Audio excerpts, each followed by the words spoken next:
Welcome to the Deep Dive. Today we're jumping into, well, some pretty bold Christian truths meant for authentic living. Yeah, this isn't your typical gentle The sources affirmation we're looking at stuff. today are direct, challenging, but ultimately I think really inspiring. They're designed to make you think.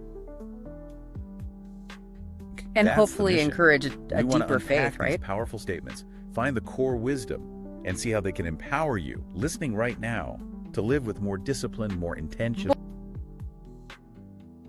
Or faith. Okay, It's about let's get right inspiring into it. that This spiritual first one. growth. Okay. It really challenges complacency. Some of us want resurrection power, but can't even survive inconvenience. Jesus died and you mad over a delay. Hard. It does. It confronts our expectations. That one lands. But, I mean, is all frustration just a lack of resilience? What about real daily struggles? That's a fair point. I don't think it's dismissing genuine hardship. It's more about exposing a kind of disconnect, A disconnect.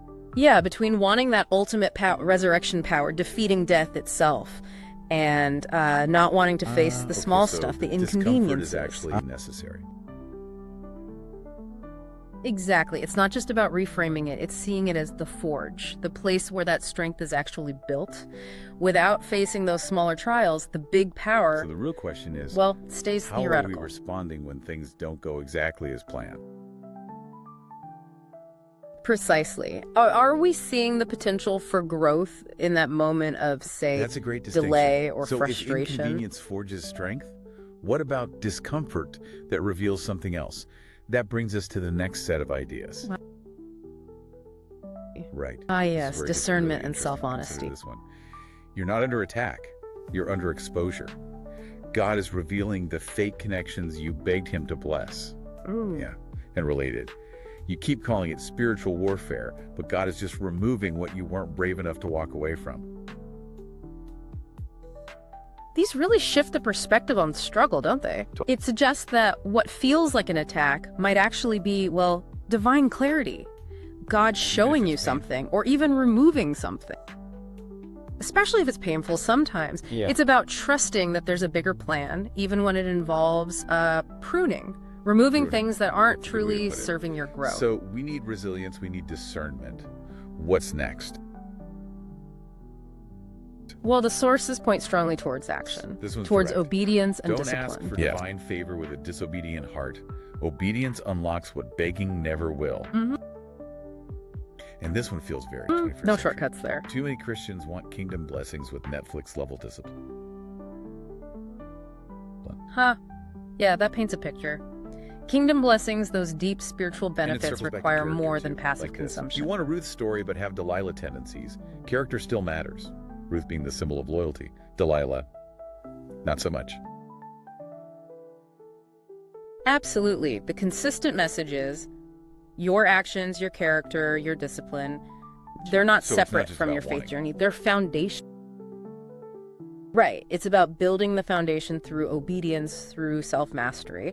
It's actually empowering, isn't Yeah, it? It puts the does. keys in your But hand, it's not always the in a big way. things, right? The sources talk about subtle stuff too. Yeah. Distraction. Oh, definitely. Like this one. Demons aren't scared of church attendance, they flee from obedience and submission. And this hits home Attendance for many, isn't I the bet. same as active You faith. can't rebuke what you continuously entertain. Some of us are praying against what we still follow on Instagram. That internal conflict. We claim to resist something, but It our feeds the actions, distraction. yeah, they tell a Which different leads story. to this final one in this section. The devil doesn't need to steal your calling. He just needs to distract you from picking it up. Your calling, your purpose. Yeah, just keep you busy enough, distracted enough that you never actually step into it. It raises that crucial question. Where are you giving power, maybe Are your unintentionally, daily to the habits things actually holding lining you up back? with what you say you want spiritually? Exactly. Okay, and one last really direct challenge to wrap up this part. Stop calling it God's timing when it's really your procrastination dressed in church clothes. Wow. It doesn't. Yeah, But look, that one the leaves goal no here room to isn't harsh hide. criticism. These are invitations, really.